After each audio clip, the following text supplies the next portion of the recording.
العارفين برتبة التمتين مرقا وقد جمع الشريعة يقينا به نسألك بالاسم الأعظم فرج علينا عيدروس القطب أجلى عن القلب الصدى للصادقين عفيف الدين محيي الدين حقا أنه تحكيمنا وبه اهتدينا كمال الدين سادا عظيم الحال تاج العابدين أبا بكر إماما عباه إلهه جاها مكينا إلى المولى تعالى يعم الحاضرين ولطف شامل مساتر مذنبين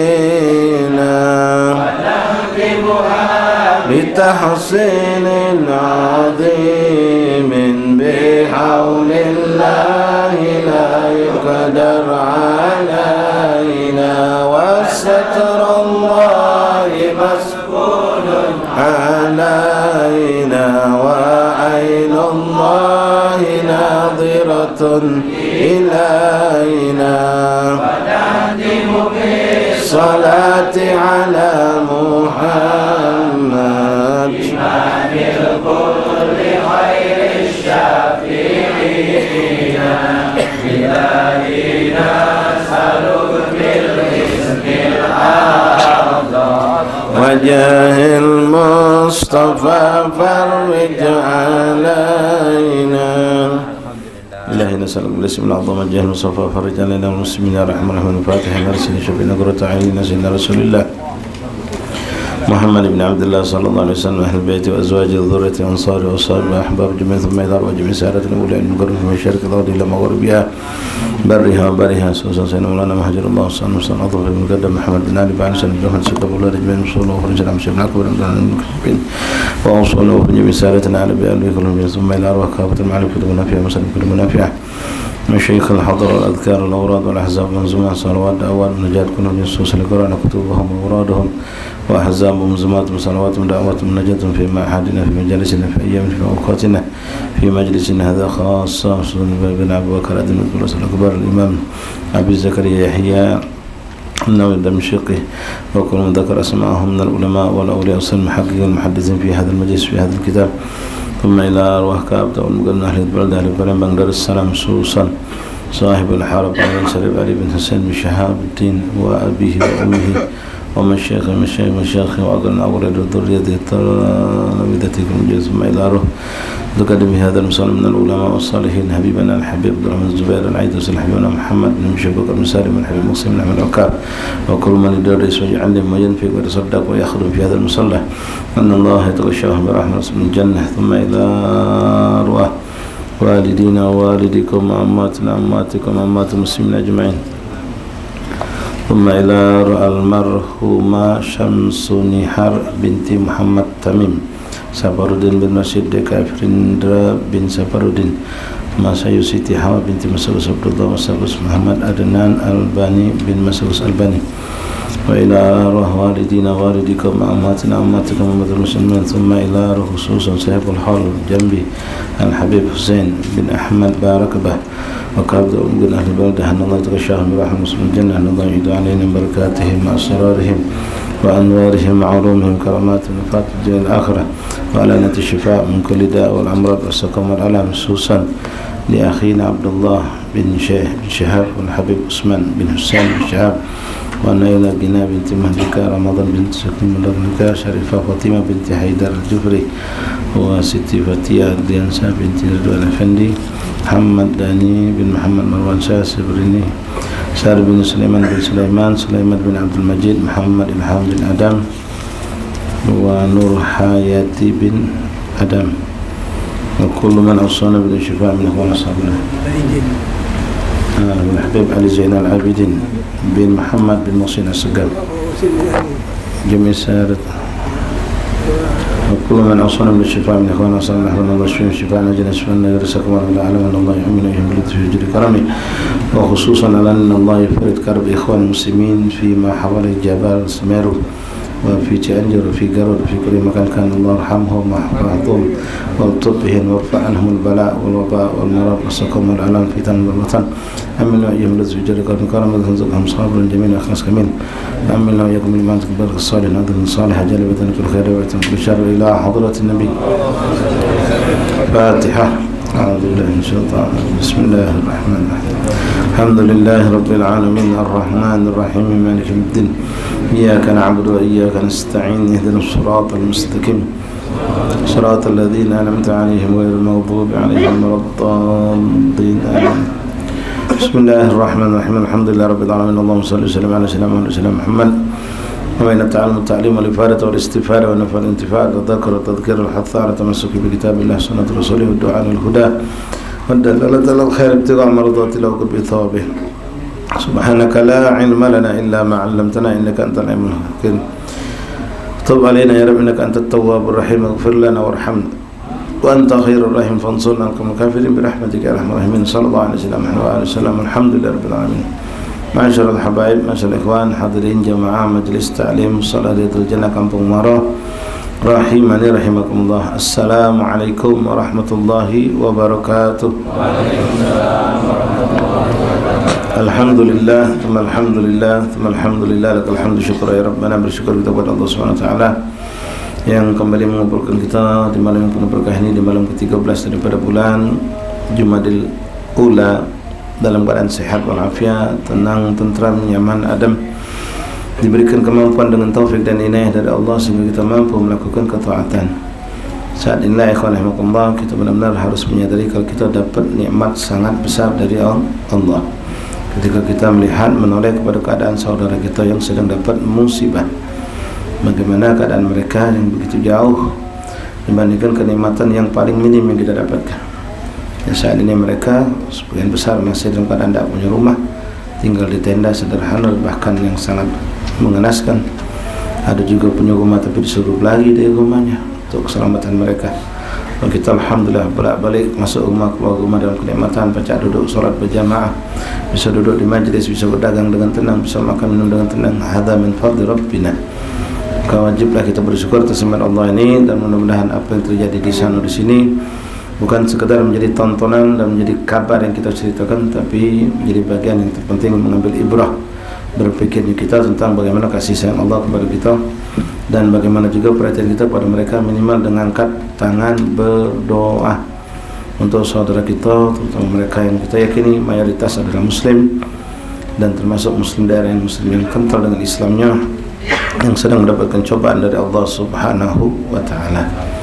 Ahbabi ikhwani rahimakumullah, alhamdulillah kita lanjutkan kembali pembahasan kitab Al-Adhkar, masih seputar kalimat-kalimat yang diperbolehkan dan yang dimakruhkan atau yang dilarang di dalam Islam.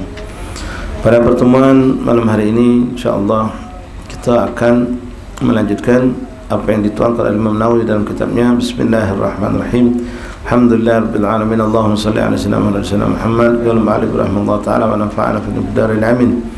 Faslun yukrahu an tusamma al-isya'ul akhirah al-utmah lil ahadits sahihah masyhura fi dzalika, wa yukrahu aidan an tusamma maghribul isya' al-maghrib isya'. Ikhwan rahimakumullah, kembali di sini kita akan bahas tentang istilah yang mungkin tidak berlaku di lingkungan kita di Indonesia ini, di negeri-negeri yang di luar Arab, namun mungkin hal ini berlaku yang jelas di negeri Arab pada zaman dulu dan mungkin sampai sekarang. menyebut nama-nama waktu-waktu dengan ucapan yang lain yang berbeda. Di sini seperti yang dibahas, dimakruhkan ketika kita menyebut waktu isya, solat isya itu dengan panggilan utmah, al-utmah. Itu dilarang dari banyak hadis, walaupun memang dalam suatu hadis pernah Nabi SAW menyebutkan dengan istilah tersebut, tapi kebanyakan ulama mengatakan itu suatu yang dilarang. Penyebutan nama isya, ada isya akhir, isya awal. Mana isya awal itu maghrib, isya akhir itu isya. Maka seringkali disebut dua isya ini dengan panggilan dengan sebutan isya'ain, dua isya. Isya'ain, isya pertama itu isya maghrib disebut isya. Nah, ini berlaku di negeri kita pun sama, di kalangan thalabul ilm ya, mengenal itu istilah bainal isya'ain. Seperti saat ini kita sedang duduk berada di waktu ma bainal isya'ain, duduk antara dua waktu isya. Sebut isya maghrib disebut isya, isya awal, dan isya yang hakikat isya sebenarnya yaitu isya yang disebut dengan isya akhirah. Nah, larangan di sini ketika ada seorang menyebut dengan sebutan isya itu dengan utmah, itu tidak diperkenankan, makruh bukan haram. Bismillahirrahmanirrahim. Rawina fi sahih Bukhari an Abdullah bin Maghfal al-Mazni radhiyallahu anhu qala wa huwa bil ghin wal mu'jamah qala Rasulullah sallallahu alaihi wasallam la taghribannakumul a'rab ala ismi salatikumul maghrib qala wa yaqul a'rab al-isya. Wa amma al-hadith al-warida bitasmiyat al-isya atmah ka hadithin law ya'lamuna ma fi subhi wal atama la tawhuma walau habwa, fal jawab anha min wajhain, ahaduhuma annaha waqa'at bayanan liqaulin nahi laysa bitahrim bal litanzih, wal thani annahu hutab biha man yakhaf annahu yaltabisu alaihi al-murad law sammaha al-isya. Tapi ikhwan rahimakumullah, hadis yang pertama dari sahabat Ibnu Abdullah bin Maghfal menjelaskan kepada kita bahwasanya memang di kalangan Arab Nabi sendiri mengatakan hal tersebut. Maghrib terkadang mereka sebut dengan isya, jadi itu sah-sah saja dan tidak ada suatu larangan. Isya disebut, maghrib disebut dengan isya, waktu salat maghrib disebut isya. Kemudian untuk salat isya ada sebagian mereka menggunakan kalimat utmah tadi. Ya, utmah itu dilarang, makruh. Namun di sini ada hadis yang mengungkapkan kalau Rasulullah pernah menggunakannya. Nah, disitulah nanti ulama menyimpulkan ini hadis tidak bisa dibuang, memang hadisnya ada, pernah diucapkan Nabi dengan kalimat tersebut. Nah, hikmahnya apa adanya hadis tersebut sementara ucapan itu dilarang di dalam syariat atau dilarang dalam bukan haram, yang makruh. Hadis menyatakan wa amal hadis al-warida bi tasmiyat al-isya atma ka hadis law ya'lamuna ma fi subhi wal atmah wal atmal atauhum walau habwa. Ini hadis menjelaskan tentang fadilah, kemuliaan, keagungan salat isya dan salat subuh berjamaah. Dalam hadis yang sering kita dengar, sering kami sampaikan juga pada ikhwan, Rasulullah SAW mengatakan afdhalus shalah 'alal munafiqin salatul isya wa salatul fajr. Sering salat subuh disebut dengan salat fajar, ya. Salatul isya disebut isya di situ dalam hadis itu. Lau ya'lamu ma fihi ma la'atahuma walau habwa. Salat yang paling berat bagi orang munafik. Maaf, artinya kalau ini tidak berat berarti tidak munafik insyaallah. Tapi kalau kita merasakan diri kita, walaupun kita rajin ke majlis, walaupun kita tadi itu tinggal di lingkungan yang masya Allah religius, atau maaf sampailah kepada tingkatan seorang ustadz kita atau pengurus masjid, pengurus musola, tapi untuk sholat isya ke masjid, sholat subuh ke masjid, ya dalam makna masjid ini surau langgar musola, berat. Kita lebih demen di rumah baik, jadilah yang penting berjamaah.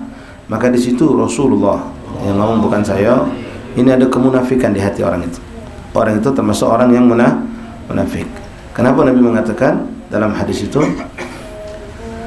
afdhalus shalah, salat yang paling berat, alal munafik, bagi wong munafik. Artinya kalau tidak munafik tidak berat. Kalau tidak munafik tidak berat. Afdhalus shalah alal munafik salatul isya. Nah, dalam hadis ini menyebutkan isya dan kalimat salatul isya wa salatul fajar, salat isya dan salat fajar, salat subuh. Lau ya'lamu ma fihi ma, seandainya mereka tahu dengan apa yang ada di dalam salat isya dan salat subuh, pemberian Allah Subhanahu wa taala bagi orang yang mendatangi masjid, musholla, surau, langgar dan lain-lain untuk salat berjamaah, maka orang-orang tersebut tidak akan pernah meninggalkannya. Bahkan sampai Rasul mengatakan lau ya'lamu ma fima la atauhuma walau abwa. Mereka akan datangi masjid, mushola, surau langgar itu walaupun dengan merangkak. Artinya kalau seandainya mereka itu sakitnya itu berat sehingga mereka tidak mampu berjalan dengan sempurna, terpaksa harus merangkak, mereka tetap akan datang ke masjid, ke mushola untuk sholat subuh, sholat isya berjamaah. Sekarang jika kita ngukur diri kita masing-masing, ikhwan rahimani rahimakumullah, ya, kalau sampai seperti itu, maka kalau kita lihat untuk sholat 5 waktu semuanya kita dianjurkan ke masjid, mushola, surau, langgar. Nah, untuk sholat subuh, sholat isya ini kalau sakit sampai semacam itu, wong tahan merangkak, ya apalah artinya kalau misalnya sekedar hujan gerimis, badan kita sehat, ya badan sehat, hujan gerimis misalnya menghalangi kita untuk tidak ke masjid, itu sangat buruk untuk sholat isya, sholat subuh. Nah sekarang kita bahas dari segi bahasa, itu hadis tentang nasihatnya sudah paham gitu. Ya Rasulullah SAW menegaskan kita untuk perhatian sholat isya subuh di masjid atau di mushola atau di surau. Makanya untuk bisa lihat habaib ikhwan rahimakumullah, kebanyakan wong dulu termasuk para habaib itu, mereka tidak kepengen anak keturunan mereka itu lepas dari fadilah ini, sehingga setiap kampung mereka bikin mushola. Kampung sebelah ada mushola, kampung ini ada mushola. Antum ke Sungai Bayas itu samping Balawi mushola, jalan lagi 150 meter ketemu lagi mushola Muslimun. Jarang sebenarnya kampung ini ada mushola. Kenapa? Pengen anak keturunan itu tidak lepas untuk sholat berjamaah ke masjid dan mushola. Ya, mushola jadi tempat mereka berkumpul untuk ibadah. Nah ini mereka bikin. Kalau kita bikin cukuplah sih kok. Ya, tidak, mereka bikin banyak. Untuk itu diantaranya tadi. Bukan karena ada galak gabung sama wong, bukan. Ya kalau sekarang banyak bangun masjid samping ada kejumatan dewe, karena udah galak gabung sama wong. Ini hati-hati, bisa jadi fatal, ya. Bisa jadi sholat Jumat kita bermasalah. Jadi hati-hati zaman sekarang sholat Jumat itu nak jingok tempat, dan jingok tempat. Nah di sini yang dibahas masalah masalah kalimat isya diganti dengan kalimat atamah. Nah dicontohkan sebuah hadis yang sama seperti yang hadis tadi. Rasulullah SAW mengatakan athgalus shalah alal munafik, as-galus shalah alal munafik, itu salat paling berat buat orang munafik itu salat disebut situ subhi wal atamah. Salat subhi wal atamah, salat subuh dan atamah. Atamah di situ maksudnya salat isya. Rasul pernah ngomongkannya dengan kalimat itu. Nabi pernah mengucapkan kalimat itu. Lau ya'lamuna ma fi, seandainya mereka tahu ma fi subhi wal atamah, apa yang ada pada salat subuh berjamaah di masjid, mushola, surau dan lain-lain tadi, wal atamah dan juga salat isya, la atauhuma walau habwa, mereka akan datangi walaupun mereka harus merangkak. Nah, sekarang yang dibahas kalimat atamah tadi, yang kita bahas malam ini tentang ungkapan-ungkapan yang dianjurkan dan dilarang dalam syariat. Larangan itu boleh jadi haram, boleh jadi sekedar makruh. Nah sekarang hukum ini bukan haram tapi makruh. Apa hikmahnya? Katakan kesimpulan ulama menyimpulkan kalau ucapan ini makruh, tapi Nabi pernah mengungkapkan.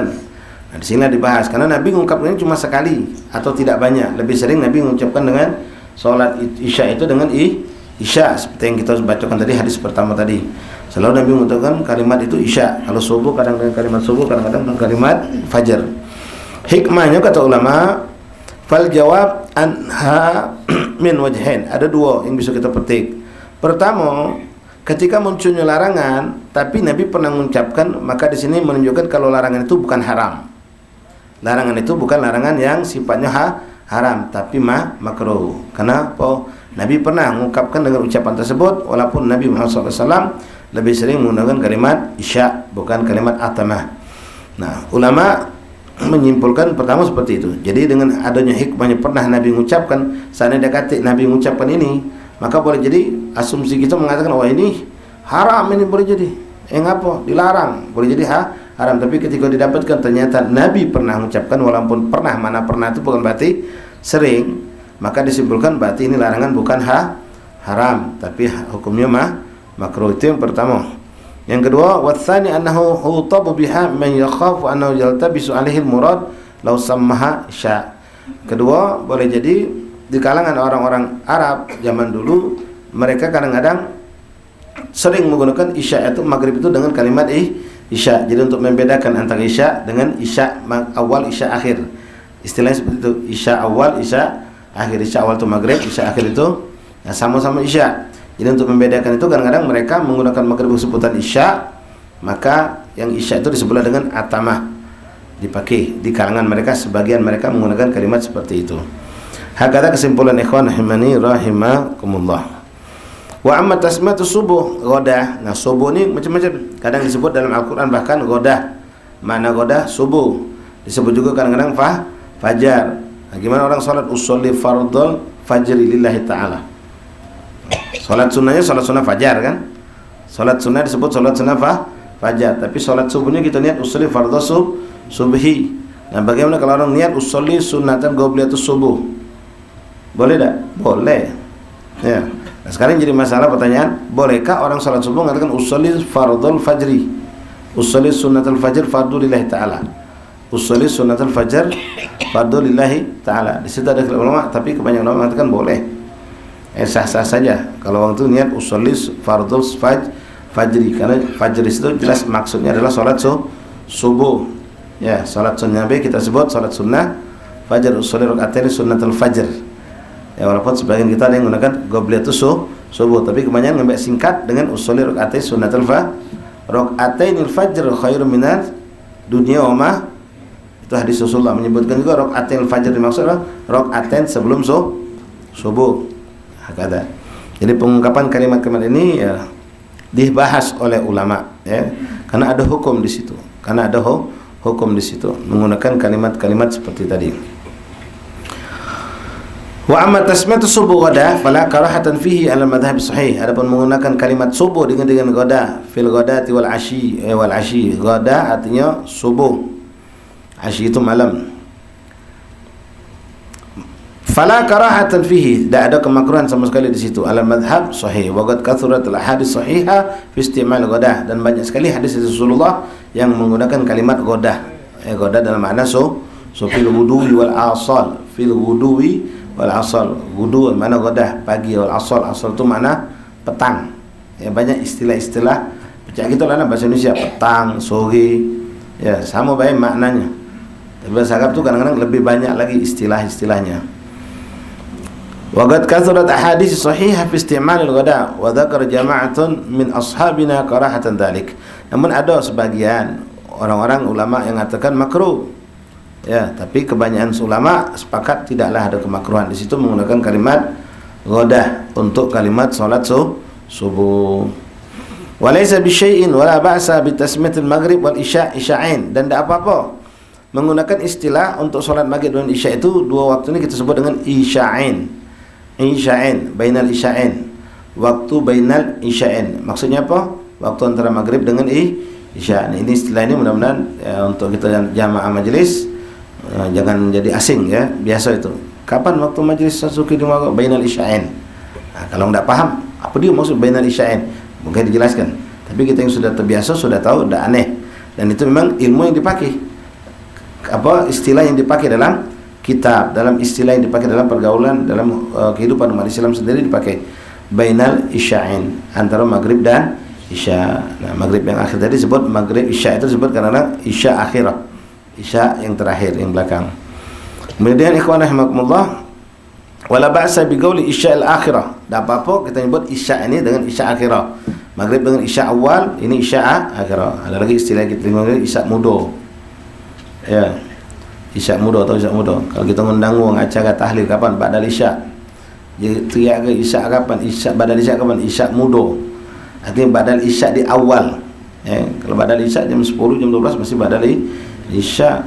Apa ngundang wong tahlil habis isya datang jam 9. Ini isya mudo atau itu istilahnya biasa pakai kami di Pumnas. Di Pumnas kalau ngundang wong isya mudo. Jadi paham begitu isya mudo tu selesai sholat isya berejo langsung datang ke lokasi untuk acara tahlil atau apa. Kalau tidak disebut itu 8:30 baru datang. Salat isya 7:30, sejam mundur. Tidak ada istilah isya. Nah, isya di sini ikhwan rahimakumullah boleh disebut dengan isya akhirah. Wa ma naqala an asma'i annahu qala la yuqalu isya al-akhirah fa ghalat dhahir. Kalau ada yang mengatakan seperti di sini ada seorang yang bernama Asma'i mengatakan jangan sebut isya itu dengan isya akhirah, maka pendapat itu tidak dibenarkan. Artinya boleh-boleh saja isya akhirah, isya yang akhir. Wa qad thabata fi sahih Muslim anna an-nabiy sallallahu alaihi wasallam qala ayyuma imra'atin asabat bahuran fala tashhad ma'na al-isya' al-akhirah. Wa thabata min dhalika kalam khalaiq la yahsuna fi sahabah as-sahihain wa ghairuhum wa qad awdahtu dhalika kullaha bi syawahidihi fi tahdhib al-asma' wal lughat wa billahi taufiq. Dalam sebuah hadis sebutkan qala ayyuma imra'atin asabat bahura fala tashhad ma'na al-isya' al-akhirah. Di sini makna Rasulullah dalam sebuah hadis mengatakan siapapun perempuan yang asabat bahura, sini ada yang mengatakan bahura maknanya haid, ya, ada yang mengatakan makna haid, ada yang mengatakan maknanya datang bulan yang seperti kita kenal, maka fala tashhad ma'na al-isya' al-akhirah, maka ketika itu datang maghrib dia, maka salat isya tidak perlu dilakukan karena dia kedatangan halangan untuk melakukan salat tersebut. Kemudian di sini ikhwan, kita mengenal juga ada istilah, jangan salah pakai, jangan salah pula memahami, taqdimul asya qoblal isya. Nah, ini istilah sering dipakai ketika kita ngadu ke acara bainal isya'in, habis maghrib sampai isya. Taqdimul asya qoblal isya. Ini penting kita bahas karena untuk orang-orang yang terlalu ekstrim menyikapi waktu sholat, biar dia tahu ada hadis Nabi loh. Banyak sekali hadis Nabi, bukan kita niat untuk membela diri karena kita kadang-kadang kalau majlis, kalau maulid menunda qomat sholat isya lalu kita bela diri, tidak. Memang ini hakikat perlu tahu kita, biar Islam ini kita bisa jalani dengan tenang, adem, tanpa ada kontra antara kita sama yang lain gara-gara gagal paham, gara-gara sempit pemahaman atau tak paham sama sekali. Nah, ada hadis Nabi SAW yang kadang-kadang dimbek sepenggal be oleh wong, apa itu? Nabi mengungkapkan yang asli hadis itu mengatakan kalau sudah siap makanan itu sudah siap, lalu datang waktu isya, faqaddimul asya qoblal isya, maka dulukan makan baru sembahyang isya, kata Nabi sallallahu alaihi Nabi. Ini Rasulullah yang paling paham yang mana lebih afdal, yang mana lebih berkah, yang mana lebih tepat. Nah, kalau ada orang misalnya kita tahlilan tadi kebetulan kadang-kadang dilema, memang ada ketahlilan di kampung nih, dilanggar salah, di rumah lebih salah lagi kalau diadakan ba'dal maghrib. Kadang-kadang tahlilan itu selesai, kita habis maghrib kumpul jamaah semayang selesai maghrib, lalu mulai yasin tahlil. Kadang-kadang selesai sisa 4 jam, sisa 10 menit, kita bagi ke makanan sama jamaah bungkusan, balik ke rumah, kalau isya dah datang lagi. Kalau kita ngadep ke di rumah nunggu wong macam tadi, dah katik maghrib muda, uji kita ba'dal maghrib 4 jam sebelum isya baru mulai tahlilan. Selesainya adzan di sini kita masih la ilaha illallah. Selesai makan, langgar kosong katik semayang. Kadang-kadang ada ke di Muaro, langgar sengi buntu, langgar sengi bes kosong kalau melok. Kita kumpul ke di rumah kita. Ada tahlilan ba'dal isya kosong. Nah, sekarang ini contoh misal, kebetulan acaranya diadakan ba'dal maghrib. Ba'dal maghrib tadi kebetulan baik pas, subhanallah, selesai 10 menit sebelum isya. Sahibul Bait sudah nyajikan, model sudah disiram kuahnya. Kalau ditalakkan mundur, mengkak yang Palembang, bukan kue engkak, model medok. Jadi mana ini? Pas sudah siap nak menentukan adzan, Allahu Akbar, sudah siap ini adzan. Nah, sekarang nak sholat dulu apa nak makan dulu? Kata kelat tempat penyajian samping situ atau di belakang sini, di tekas sini. Kita tahlil juga di sini ngidangnya. Makan dulu, sembahyang dulu. Nah, dengan kondisi seperti ini pakai hadis Nabi tadi dengan tepat. Karena apa? Sudah dihidangkan, sudah siap. Kalau model tadi tuh model gendong pula, ya bedok dia. Jadi mana sembahyang dulu apa isya dulu, isya dulu. Pakai yang kata Rasulullah. Faqaddimul asya. Asya itu makan malam, isya salat. Maka dulu kan makan malam baru sholat isya. Kenapa? Itu pertama menjalankan hadis Nabi. Tahunya Nabi kenapa? Ya kita dia bakal khusyuk ikhwan. Mayang apalagi lagi model dingin, suasana dingin macam ini. Model tadi tu pakai gempa udang loh. Semayang. Dah khusyuk. Ya, lebih kehusyuan makan dulu, habis makan selesai. Dan ini banyak dalam hukum syariat Islam. Disunnahkan menunda solat. Banyak sebab-sebab, di antaranya orang yang kebelet, nak beol, nak buang air, ngantuk terlalu berat, kehausan yang sangat, ada tamu yang tidak bisa ditinggalkan, nulung wong dalam keadaan emergensi, itu semua boleh kita nunda sholat. Ditunda sholat, ditakhir kaget. Gawe kini lebih penting. Kita nak mentur langgang, nak mentur kelanggang ke masjid, tamu datang dari jauh. Pas nyampe, ya Allah, tamu ahlan wa sahlan. Nengah kita komat langgang, ya sudah lajulah, anak ada tamu. Tidak salah, itu tepat. Bukan tamu kaget tunggu nih anak langgang dulu. Tamu terkacip lah depan rumah nunggu. Malah tidak menghormati tamu. Syariat yang ngatur itu. Jom dulu, masuk dulu. Sudah masuk, temui kelakar segala macam. Wong semayang lagi lah, kita semayang lagi kaget. Boleh jadi sama tamu atau kita cari orang lain yang bisa menemani kita untuk salat Isya. Begitupun ketika ada orang yang darurat butuh petunjuk sama kita, ketemu tengah jalan, ada kecelakaan, ada insiden atau apalah, termasuk dibahas dalam kitab itu. Seandainya kau lagi berjalan menuju ke masjid, hendak solat, kau nemukan ada binatang masuk parit, masuk got, kucing. Pada nunggu kucing pensiunian dicebui. Kucing kampung ini. Ya, kadang-kadang kalau kucing kampung talaknya. Kalau kucing pensi, kucing apa nih, dembeknya tuki apa ya. Nah ini kucing nyebur, anak ayam kecebur, ditalakkan. Bro, so kita kalau udah baca diselamatkan. Jadi mana ngejar komat semayang, apa nolong ini dulu? Tolong binatang, bentar harus tolong. Apalagi kalau manusia, ada orang tolong orang yang sifatnya darurat. Kita harus bijak di sini, kawan. Syariat ngajar kita yang lebih namanya takdimul aham alal muhim istilahnya. Mendahulukan yang lebih penting atas sesuatu yang penting. Ini penting, tapi ini lebih penting. Nah, kita boleh seperti itu. Jangan terlalu kaku. Sampailah kadang masalah taklim, lagi taklim, adzan isya selesai, tinggal pembahasan sedikit lagi. Ada kan masih di luar, tapi di kampung-kampung itu sudah biasa kita. Adzan selesai, habis adzan kita lanjut sedikit penyelesaian tadi itu, pembahasan yang perlu kita sampai biar tuntas, biar tidak gagal paham jamaah. Tapi ada sebagian orang-orang yang terlalu kaku, terlalu ekstrim menilai satu hadis Nabi itu. Langsung begitu adzan sudah selesai, tutuplah, sholat pula kita nih. Waktu sudah isya, sudah. Nah, langsung macam itu. Ya sebegitu juga ada yang tidak paham tentang masalah waktu sholat isyraq. Waktu isyraq. Ini biasanya bau-bau ngerti, bau-bau paham dan sempit pemikirannya, tidak paham dia. Lagi roha, subuh, lagi majlis, terutama di bulan Ramadan. Biasanya kita kalau subuh itu nikmat, pembahasan pun nikmat, panjang. Isyraq katakanlah masuk jam 6 lewat 7 menit. Masuk isyraq, bukan suruknya. Kalau suruk terbitnya mungkin jam 5 lewat 50. Sudah lewat, sudah masuk waktu isyraq. Nah, orang yang enggak paham, begitu masuk isyraq langsung tinggal ke majelis. Sudah masuk isyraq, sembahyang dulu kita. Nah, ini orang enggak paham.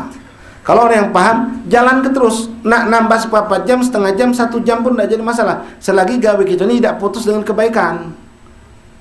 Lain kalau kita putuskan dengan begawe nyapu, ngopi dulu, nyeduh dulu segala macam. Tidak. Ini memang nyambung, pembahasan itu sambung. Dari isyraq tadi itu jam 6 lewat 07 sampai selesai jam 7 pagi. Misal. Ini Allah SWT kita sering melakukan ini di Hadramut, sering, sangat-sangat sering. Selesai isyraq itu masuk sholat jam 7 sembahyang isyraq. Tidak jadi masalah. Masuk waktu isyraq, masuknya waktu duha, ikhwan. Selesai sholat 2 rakaat isyraq, langsung nanti sholat duha. Bahkan menggampang kita. Langsung sholat duha. Kalau tidak paham, langsung tepuk ini Ustaz tadi. Isyraq.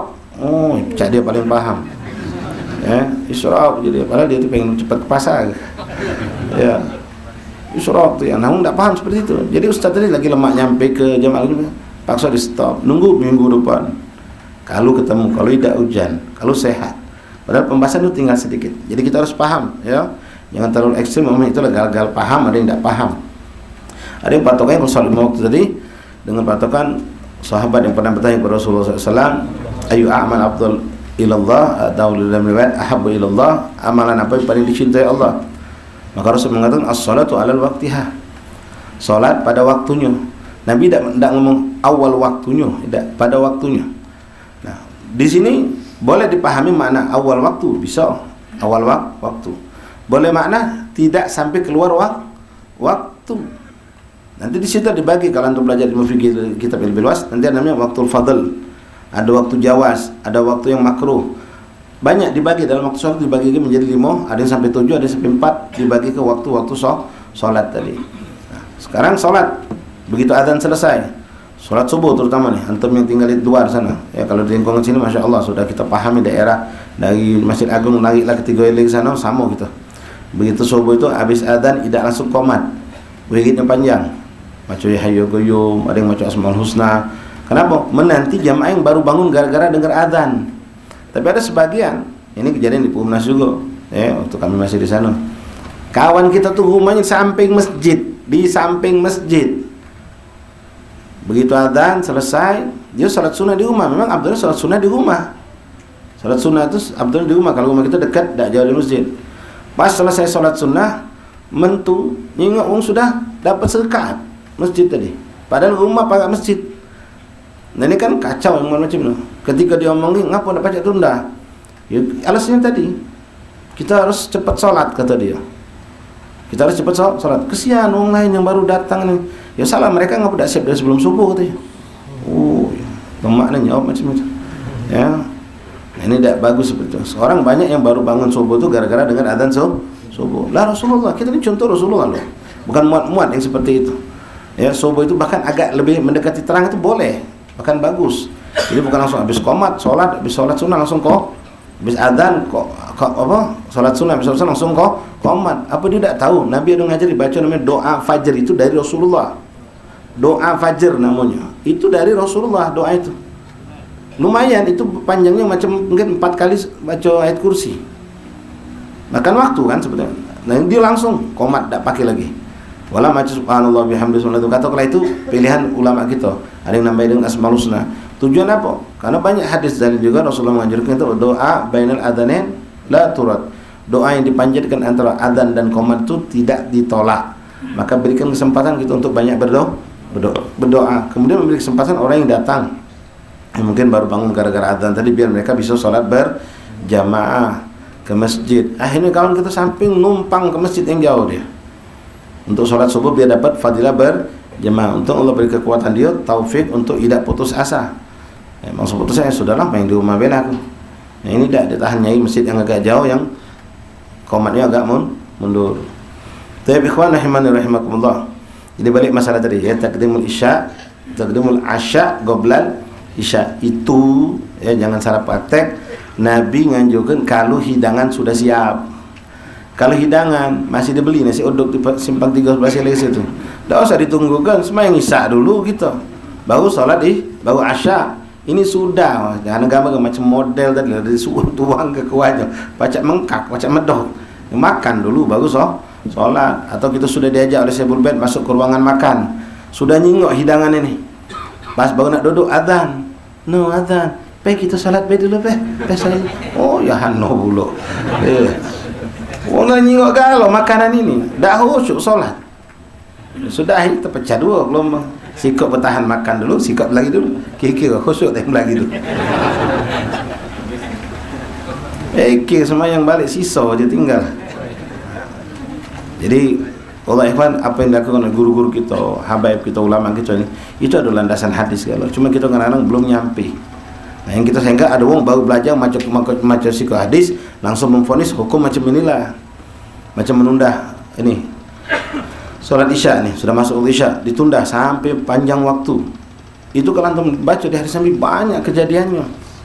Mungkin yang hadir sama kita waktu majelis biasanya malam ini lah, badal isya di mushola Al-Ikhlas, tentang pembahasan mengenai masalah qiyamul lail. Itu hadis yang terakhir kita baca kemarin. Di situ menjelaskan pernah sahabat itu sholat nunggu Rasulullah SAW itu bisa dibilang mungkin jam 11 malam baru qomat. Sampai Nabi ngomong, suatu kemudian yang kamu dapatkan, tidak ada orang sholat di waktu seperti ini, kata Nabi, kecuali kamu inilah, kata Rasulullah. Lalu kalau kita buka lagi dalam bab wudu, mubtilatul wudu, tentang yang membatalkan wudu, di situ bakal kita dapatkan tentang pembahasan apakah tidur itu membatalkan wudu atau tidak. Di situ nanti ada khilaf ulama. Banyak hadis menjelaskan, di antaranya yang menjelaskan kalau sahabat itu pernah, dan ini bukan sekali dua, menunggu Rasulullah datang untuk ngimam sholat isya, saking lama nunggu sampai tertidur mereka itu, sampai dikatakan dagu mereka nempel ke dado. Kalau sudah dagu nempel ke dado berarti sholat tidurnya pulas. Begitu Rasulullah datang dikumandang qomat, mereka langsung berdiri dan sholat bersama Rasulullah, dan Rasul menyaksikan itu. Nah, ini dari segi bab nawaqidul wudu ya, bab mengenai batal wudu apa tidak tidur itu. Tapi di sini kita dalam sisi lain melihat ternyata Nabi itu sering melakukan sholat itu dimundurkan sampai demi apa? Kemaslahatan. Mungkin waktu itu Nabi ada tamu yang tidak bisa ditinggalkan, ada pekerjaan yang harus diselesaikan. Ya, bukan suatu yang maaf ditinggalkan untuk suatu yang sia-sia, bukan. Ya, gak nonton bola lah. Hati ikhwan, kamu nonton bola waktu bainal isyain ada bola, tinggal ke majelis, celaka baca. Biasa ke majelis, kebetulan bola habis maghrib. Pindah ada majelis lagi di rumah sepulang. Nonton TV, majelis kosong. Bangsa pengurus masjid ngawe gitu, ngurus langgar macam tutup majelis. Hati ikhwan, jangan begadang untuk bola. Malu kita sama Rasulullah. Padang tahan janjian di rumah siapa, nya modali pula, tahan minjem layar rusak. Masya Allah. Ini latihan apa? Istilahnya apa? Persiapan nyambut tahun baru. Jadi latihan dulu nyambut bola nih. Tahun baru kita begadang lagi jadi. Jadi ikhwan, singkat jangan antum buang waktu masa yang berharga itu untuk nonton bola, walaupun tidak ada efek buruk ketika subuh. Subuh inti tetap segar, subuh inti tetap sholat berjamaah, tetap inti tidak terlambat. Tapi semalam 2,5 jam sampai 3,5 jam inti buang waktu untuk nonton bola tadi. Wallahi pasti dituntut di yaumul qiyamah. Pasti. Apalagi kalau sampai efeknya terlambat bangun subuh. Terlambat bangun subuh, tidak sempat sholat sunnah, takbiratul ihram terlambat, walaupun masih sempat sholat kelanggar. Wallah itu akan memalukan sama sekali, sangat memalukan. Bagaimana waktu kita ketemu dengan Rasulullah. Jadi ikhwan, jangan kita terbawa dengan keadaan yang ada ini. Mending kita tidur. Kalau tidak, nanti bisa begadang, pegang tasbih, baca sholawat, baca istighfar, itu lebih afdal. Bib, sampai nonton bola megang tasbih gimana? Sampai nonton bola megang tasbih. Allah, ini bisa celaka juga. Jelas tidak bakal ingat sama Allah. Mata yang nonton itu tasbih. Pas gol kita teriak ada deh. Ini bisa celaka macam itu. Kita lagi taklim ini lagi taklim nih. Ada orang bercerita tasbih, tidak boleh. Dia tidak bakal dapat ilmu, tidak dapat zikir, tidak dapat, apalagi nonton bola. Sekarang kalau inti kan bisa bertahan 2,5 jam nonton bola sambil zikir. Sekarang nonton bolanya buang, zikirnya tinggalkan. Bisa tidak bisa. Jadi nunjukkan bangun inti 2,5 jam bukan karena zikir, karena bola tadi. Jadi ikhwan, na'udzubillah min dzalik. Tapi ustaz-ustaz banyak nonton bola. Nah, mulai ustaz-ustaz, abib-abib. Lana a'malana walakum a'malakum. Mereka kamu. Ya mungkin mereka subhanallah subuh tidak terlambat, tapi tetap maaf, seandainya saya itu melakukan, saya begadang malam untuk nonton bola, pasti dituntut yaumul qiyamah. Ditanya, kemana waktu yang kau buang waktu malam sekian, jam sekian sampai jam sekian? Pasti. Nah, Habib bukan Habib, Ustadz bukan Ustadz, Kiai bukan Kiai, nah siapapun itu pasti akan ditanya.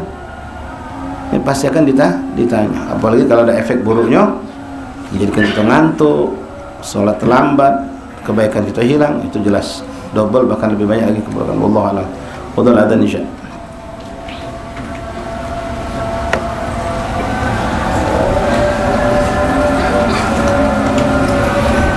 La ilaha illallah. Wadul adzan.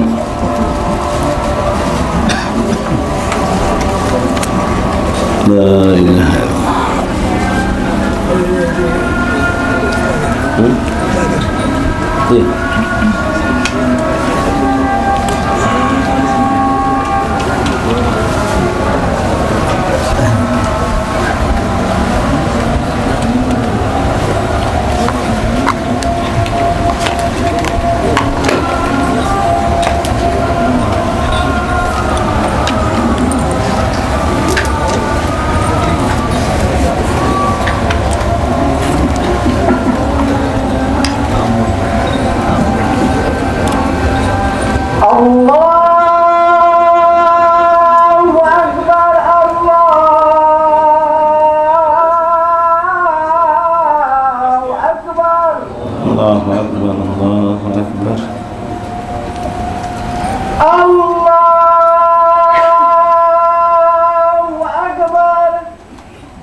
أشهد أن لا إله إلا الله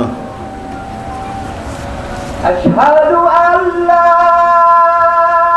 إله إلا الله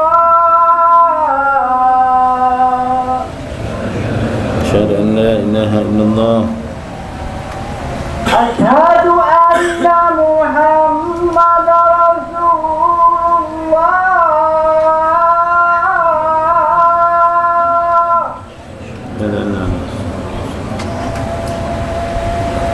أشهد أن محمد رسول الله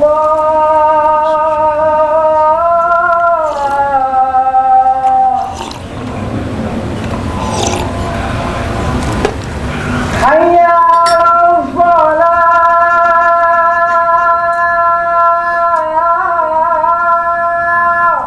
حي على الصلاة لا حول ولا قوة إلا بالله حي على الصلاة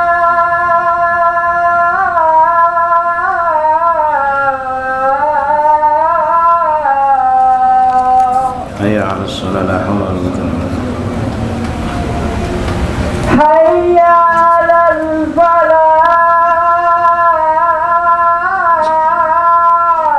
حي على الفلاح لا حول ولا قوة إلا بالله العلي حي على الفلاح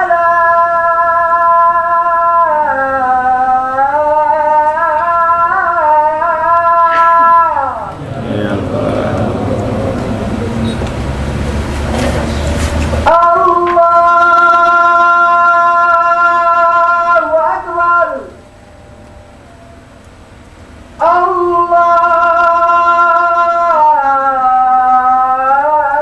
الفلاح الله أكبر الله أكبر الله أكبر لا إله إلا الله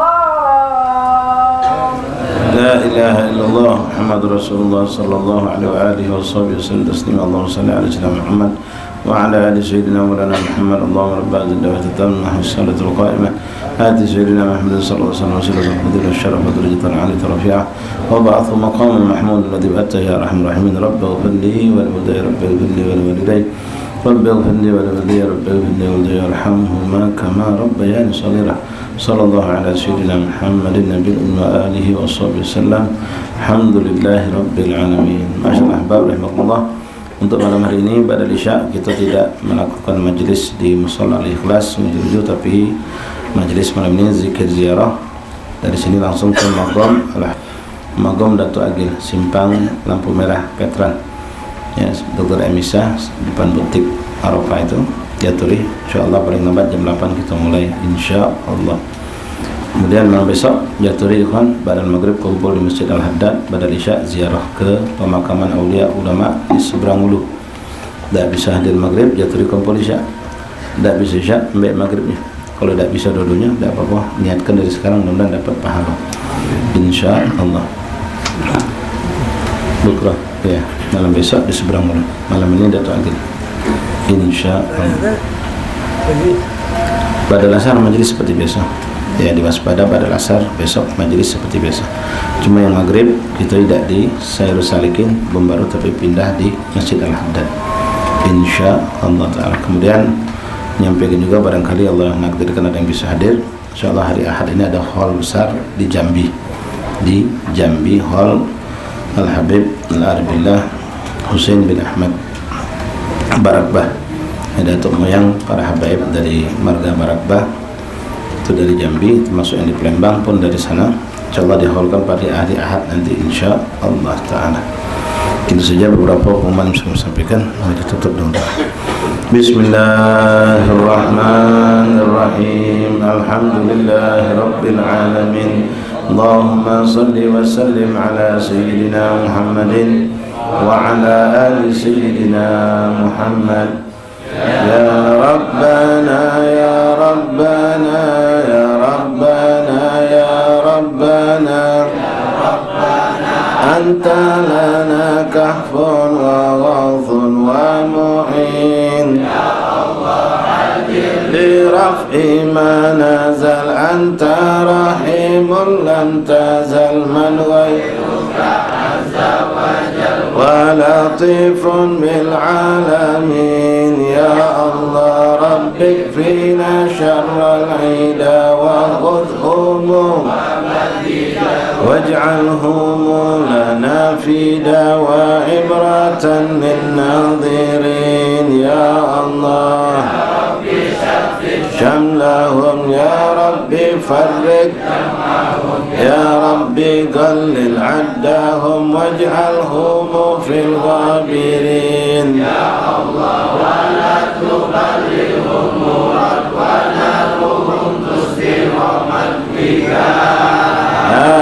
يا عين صاد بالحال ولو خائبين يا الله وشر كل مكر وقائل وقدير وعين وسائر وشر كل المعضين يا الله وغاصب وكاذب وعائد وشامتين يا الله يا ربنا يا ذا البهاء وذا السنا وذا العطاء وذا الغنى أنت مجيب السائلين يا الله يسر لنا أمورنا واشرح لنا صدورنا واستر لنا فأنت بستر غمين يا الله اغفر لنا ذنوبنا وكل ذنب عندنا قمن بتوبة لنا أنت حبيب التائبين يا الله بجاه سيدنا الرسول والحسنين والبتول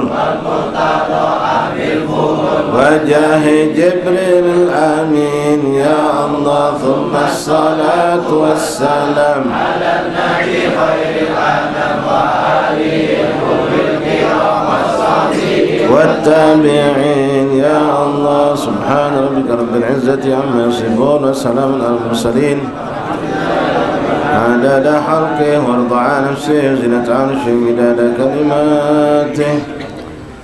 Masyaallah ikhwan, menyampaikan satu berita duka cita, inna lillahi wa inna ilaihi raji'un. Telah meninggal dunia ibunda daripada guru kita Ustadz Abdul Majid Dahlan.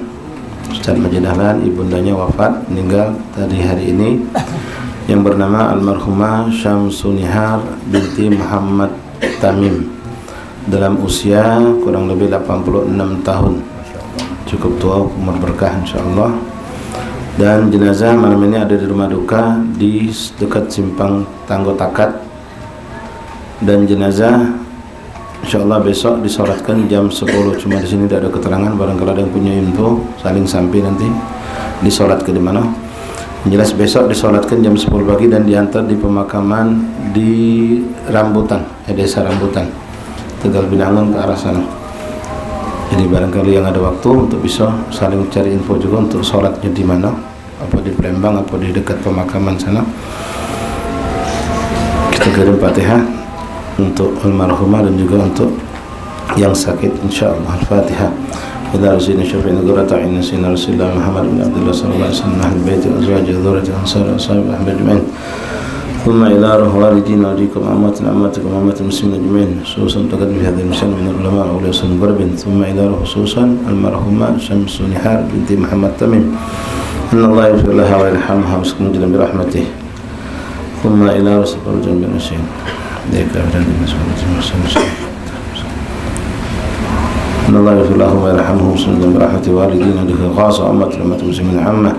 إن الله يدخل في قبورهم رحمه وريحان بشار الأنشطة الرضوان وأعلنت الشفاء من كل داء والأمراض والسقم والألم، خصوصا لعمنا الحبيب علي زين العابدين بن محمد بن حسين سقاف، والحبيب عثمان بن حسين بن شهاب، و حسين بن علي السقاف، حسين بن علي بن شهاب، وكل من أوصل من شهاب أخينا سليمان بن عبد المجيد، وكل من حصونا بالشفاء. الله يشفيهم شفاء عاجلا سبحانه يرزقهم ولا علم ان الله لهم العافيه والسلامه التامه يتولون في السماء والعافيه امنا ويوم الفجر كرمي، وان الله يفرق رب اخوان المسلمين في محور الجبل سميرو وفي Cianjur وفي كل مكان كان يا ربنا. أمين أيهم لطفك جودك وربك ارفع عنهم البلاء والوباء والسقم والعلام يسر لنا أمورنا أمورهم وفقنا درجة أمين أيهم لطفك جودك ورزقنا إياكم نظر خاصة أنا خصم الرصاد دخلنا ويوم في حمايتك الخاصة لآياتك الخاصة. أمين أيهم بما أمرت بك الصالحين عليهم من صالح الجالبة كل خير بتن كل شر لنا ولكم المسلمين إلى حضرة النبي محمد صلى الله عليه وسلم. سر الفاتحة. بسم الله الرحمن الرحيم الحمد لله رب العالمين الرحمن الرحيم مالك يوم الدين إياك نعبد وإياك نستعين اهدنا الصراط المستقيم صراط الذين أنعمت عليهم غير المغضوب عليهم ولا الضالين.